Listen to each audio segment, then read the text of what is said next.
사무엘이 말한 헛된 것이라는 것은 그런 모든 하나님을 대체하는 우상을 가리키는 거예요. 하나님을 대체하는 인간의 사모함과 어떤 인간의 존경과 인간의 숭배를 받는 모든 그 대상들을 가리키는 거죠. 헛된 것이라고 말하는 것은. 헛된 것을 따르게 되면 결국 인간은 헛되게 될 뿐이고 인간의 마음과 육체는 비폐해지는 것입니다. 무신론자였던 소설가 데이비드 포스터 윌러스라는 사람이 있었어요. 이 사람이 2005년 캐니언 대학 졸업식에서 축사를 했는데, 이 사람은 무신론자니까 그 축사가 기본적으로 하나님을 인정하지 않는 관점에서 축사를 했는데, 그래도 굉장히 공감이 되는 게 많습니다. 어떻게 얘기했냐면 놀랍게 이렇게 얘기합니다. 사람들은 모두 무언가를 예배한다. 우리가 하는 유일한 선택이란 무엇을 예배할 것이냐 이다. 이렇게 설명을 했습니다. 그러나 이러한 모든 종류의 예배에서 가장 불길한 것은 이것들이 무의식적으로 일어난다는 것이다. 이것들은 인간의 근본적 상태다. 라고 무신론자인 그도 인간의 마음이 항상 뭔가 우상을 향하고 있다는 걸 지적했습니다. 근데 놀랍게도 이 사람은 그렇게 말했으면서 본인이 그 연설을 한 후에 자살을 했어요. 연설을 한 후에 얼마 후에 자살을 했습니다. 그가 인간의 일면 진실한 상태를 간파하긴 했습니다. 소설가니까 뭔가 관찰력은 뛰어나죠. 그래서 인간의 삶에 대한 관찰이 예리한 건 사실입니다. 작가나 소설가, 특별히 시인들은 통찰력은 있긴 있습니다. 그러니까 이 사람도 알아보긴 알아본 거예요. 인간은 뭔가를 갈망하고 있다. 뭔가를 예비하고 있다라는 거 알아차린 거예요. 근데 결국 하나님에게서 그 인간의 궁극적인 깊은 갈망을 채울 수 있는 분이 하나님이라는 것을 발견하지 못하고 그는 절망 가운데 생을 마감하게 된 것입니다. 이제 안타깝게도 이러한 사례가 많이 있는 것 같아요. 안타까운 마음이 드는 거죠.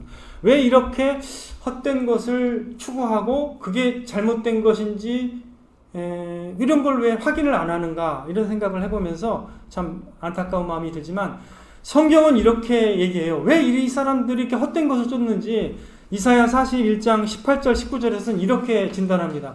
그들이 알지도 못하고 깨닫지도 못함은 그들의 눈이 가려서 보지 못하며 그들의 마음이 어두워져서 깨닫지 못함이니라. 마음의 생각도 없고 지식도 없고 총명도 없으므로, 이렇게 이제 표현하고 있는데요. 그들의 마음은 완고하고 또 교만합니다. 달리 말하면 이제 무지하다라고도 얘기할 수가 있습니다. 인간은 죄로 인해서 어두워진 마음이 있어가지고, 또 어두워진 마음이 있다 보니까 빛보다 어둠을 더 사랑합니다. 요한복음 3장 19절 말씀처럼 그 정죄는 이것이니 빛이 세상에 왔을 때 사람들이 자신이 악함으로 어떻게 해요? 빛보다 어두움을 더 사랑했다고 말씀하고 있습니다. 인간의 그 상태는 뭐냐면, 죄로 어두워진 마음은요, 헛된 것을 구하고 기뻐하게 되는 거예요. 그러니까 그것을 기뻐하고 그것을 좋아했어요. 그렇기 때문에 이게 아무리 말해도 들어오지가 않는 거죠. 여러분들 이제 이런 분들 보셨을 거예요. 우리가 생각하기에는 참 담배가 백해무익인 한데 왜 저 사람이 담배를 피나? 그 담배를 피는 사람들은요, 이제 우리가 생각하는 때는 쓸데없는 담배다 이렇게 생각하지만, 그 사람들은 그것이 멋이라고 생각하고, 그것이 있을 때 비로소 자신이 니코틴이 있을 때 좀 안정을 취할 수 있다고 생각해요. 그게 자신을 유익하게 한다고 생각합니다. 그때 진정한 쉼이 있다고 생각해요. 그러니까 이거는 이제 그렇게 생각이 다른 거예요.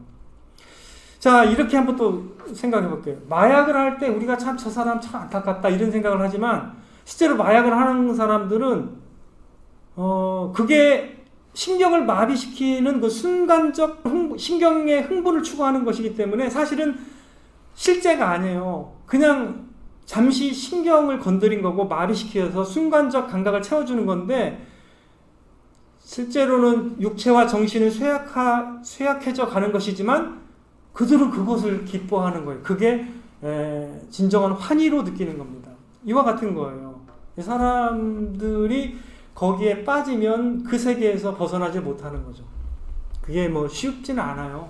왜냐하면 그게 전부인 것처럼 느껴지고 그게 나를 행복하게 할 것처럼 느끼게 하기 때문에 난 그게 어려워요. 인간의 의지대로 되는 것도 아니고 이게 참 어렵습니다. 왜 그렇게 헛된 것을 추구했는지에 대해서 성경은 그들의 마음을 탓합니다. 안타깝지만 하나님을 마음에 두기를 싫어했다고 도전하고 있습니다. 로마서 1장 28절처럼. 그래서 이거예요. 결국 하나님을 원하지 않고 하나님을 나의 주인과 나의 왕으로 모시기를 원하지 않았던 겁니다.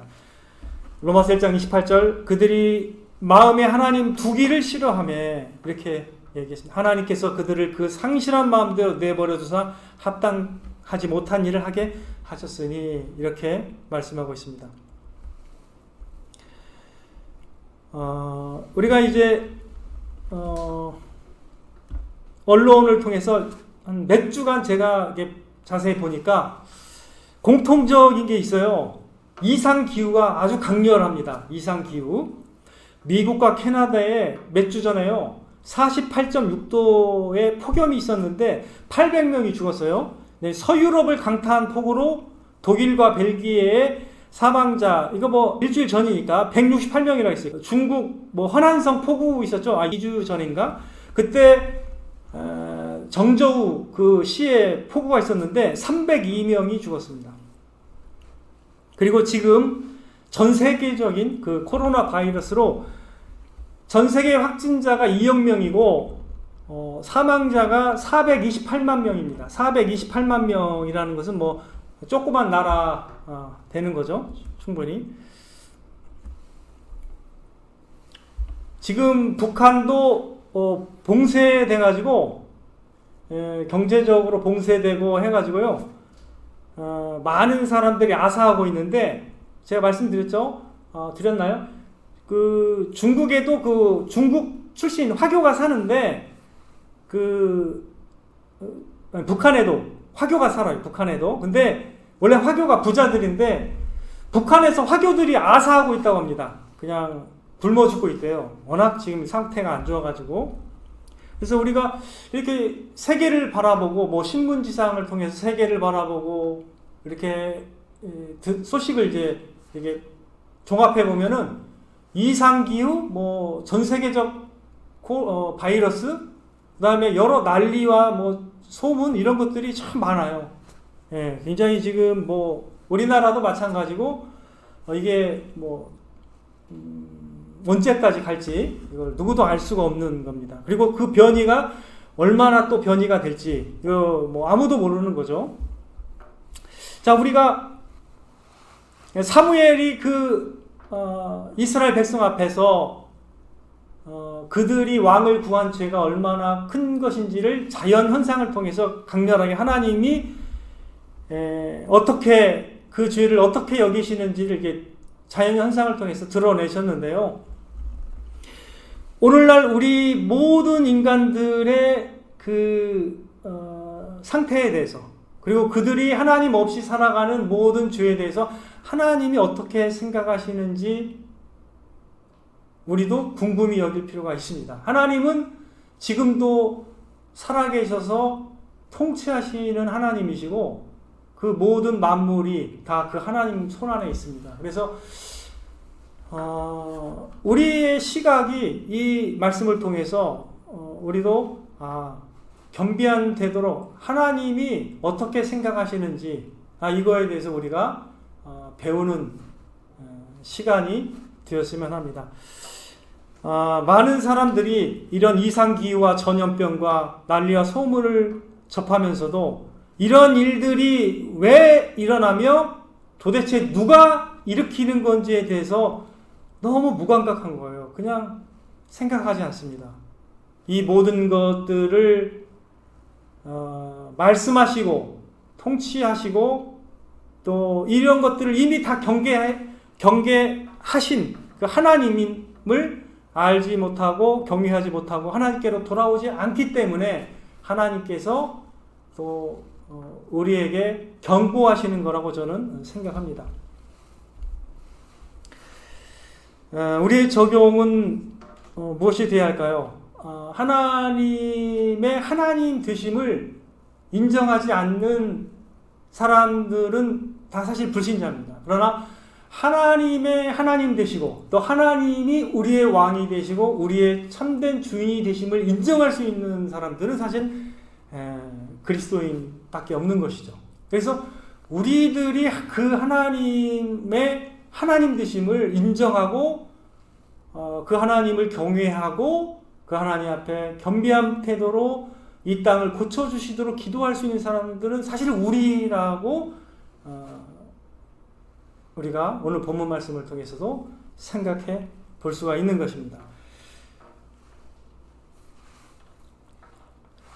오늘 본문 말씀의 그 주된 것은 이거를 이제 사무엘이 계속 지적했죠. 하나님만이 우리를 유익하게 하고 구원하시는 하나님이시기 때문에 하나님만이 우리의 영원한 왕이시고 우리의 주인이다라는 것을 계속 강조하고 있습니다. 하나님의 뜻과 말씀에 순종할 때 복이 임할 것이지만 그러나 계속 하나님께 돌아오지 않고 악을 행하면 너희가 망하게 될 것이라는 게 오늘 사무엘의 전하는 메시지의 핵심입니다. 자, 우리가 이런 생각을 해볼 수가 있습니다. 하나님과 우리의 관계에서 지금 오늘 본문 말씀은 왕과 그의 백성과의 관계로 이제 우리가 좀 해석해내면 좋을 것 같은데요. 하나님이 우리의 왕이시고 하나님이 우리의 주인이시라면 그분의 뜻과 말씀이 우리의 삶에 서야 되는 것입니다. 그래야 그의 백성이 되는 것이죠. 이런 좀 비유를 들고 싶어요. 자, 제가 이제 우리 집에서 우리 식구가 이제 뭐 다 해서 5명인데 수영을 할 수 있는 사람은 저밖에 없습니다. 참 안타깝게도 어디 가서 여행할 때 만약에 물에 빠지잖아요. 참 안타깝습니다. 다 수영을 제대로 못하고 그렇게 얘기했는데 다 깔아앉아요. 원복이도 깔아앉죠. 원석이도 가까스로 뭐 2, 3m는 가고 뒤로 해서 뭐 조금 한 10m는 갈 수 있을지는 모르겠어요. 원복이도 막 가까스로 하면 5m 가고 뭐 이러는데 우리 아내도 한 2, 3m는 갈지는 모르겠고 근데 수영은요 제가 이제 계속 이제 뭐 느끼는 건데 수영을 잘하려면요 물에 자신을 맡길 때 수영을 제대로 할 수 있습니다. 물에 자신을 맡길 수 있는 사람만 제대로 수영을 할 수 있다. 이게 무슨 말이냐면 물의 특성을 거스르려고 하면 안 돼요. 물의 특성에 나를 맡기고 맞추면 돼요. 그러면 물의 능력과 유익을 경험하지만 물을 무서운 걸로 생각하고 계속 그 물을 거스르려고 하면은 수영을 못해요. 근데 물에 딱 나를 맡기면 그때부터 편안하면서 물속에 있는 게 편안해요. 그렇게 되는 거죠. 자, 하나님의 백성은 하나님 안에서 편안함을 느낍니다. 즉 하나님의 백성은요 하나님의 말씀이 생명이 되고 힘이 되고 소망이 되고 위로가 되고 기쁨이 되는 거죠. 원리가 그래요. 그래서 하나님의 뜻을 기뻐하면 그냥 그의 백성이 되게 돼 있어요. 그것을 순종하게 돼 있다는 거예요. 그러나 하나님의 그 능력을 거부하기 시작하면 우리가 하나님의 능력을 경험을 못하게 되는 거예요. 똑같아요. 수영과 그 다음에 하나님의 백성의 능력을 경험하는 것과는 약간 유사함이 있어요. 하나님이 나의 왕이시니까 그분께 나의 통치를 맡기는 거죠. 그러면 그분이 나를 인도하시고 이끄신다라는 거죠. 자, 물에 나 자신을 맡길 때 내가 물에 뜨는 거예요. 그리고 물의 힘을 내가 이용할 수 있다는 거죠. 내가 유익을 얻을 수 있다는 거죠. 부력의 힘을 얻고 또 물이 나를 이렇게 내가 이렇게 이용하면은 나를 이제 안전하게 인도해 주는 거죠. 하나님의 백성은요, 하나님의 통치와 뜻에 자신을 맡기는 사람들을 하나님의 백성이라고 그러는 거죠. 그래서 우리가 하나님과 우리의 관계를 이렇게 왕과 그의 백성 이런 관계로도 잘 이해할 필요가 있습니다. 하나님의 왕권, 주권을 매사에 인정하고 따르는 사람들이 바로 하나님의 백성이라는 것입니다. 그래서 오늘 본문 말씀을 통해서 우리가 그런 안타까움을 갖고, 자, 우리는 이제 하나님의 왕권을 받아들이고 섭리를 이해합니다. 그래서 이런 게 왜 일어나는지도 알아요, 사실은. 이걸 해석해낼 수 있습니다. 아, 우리가 그래서 하나님을 경외해야 돼요. 이 모든 것들을 창조하고 이걸 주관하시는 분이 하나님이시기 때문에 그분의 뜻을 좀 더 알려고 우리는 노력해야 돼요. 이 세대 가운데 진짜 얼마 안 남았구나. 난리와 난리 소문, 이상기후, 두려움이 임하는구나. 하나님이 그의 주권을 이제 더 드러내실 수도 있습니다. 어떻게 될지는 아무도 모릅니다. 아직도 헛된 것을 구하며 하나님이 없다라고 큰 소리 치면서 살아가는 사람들이 허다하다는 거죠. 그래서 우리가 참 안타까움이 있어요. 참 이게 이제 얼마 남지 않았구나. 우리가 그의 백성임을 진실하게 삶을 드러내면서 진짜 그들을 주님께 인도하는 일이 얼마나 시급한가, 이런 생각을 해보게 됩니다. 우리가 사무엘이 안타까운 마음을 가지고 그 하나님의 마음을 전하기를 원했던 것처럼 우리도 사실은 그런 마음을 갖고 이 세대를 살아나가야 되지 않을까, 이런 생각이 듭니다. 우리가 하나님 앞에 더 회개하고 하나님을 더 경외하고 그분의 뜻을 구하려고 해나갈 때 비로소 우리가 방황하고 있는 영혼들을 다만 몇 명이라도 하나님께 인도할 수 있지 않을까, 이런 생각을 해보게 됩니다. 그런 은혜가 저와 여러분들에게 넘치게 되기를 주님의 이름으로 축원을 드립니다.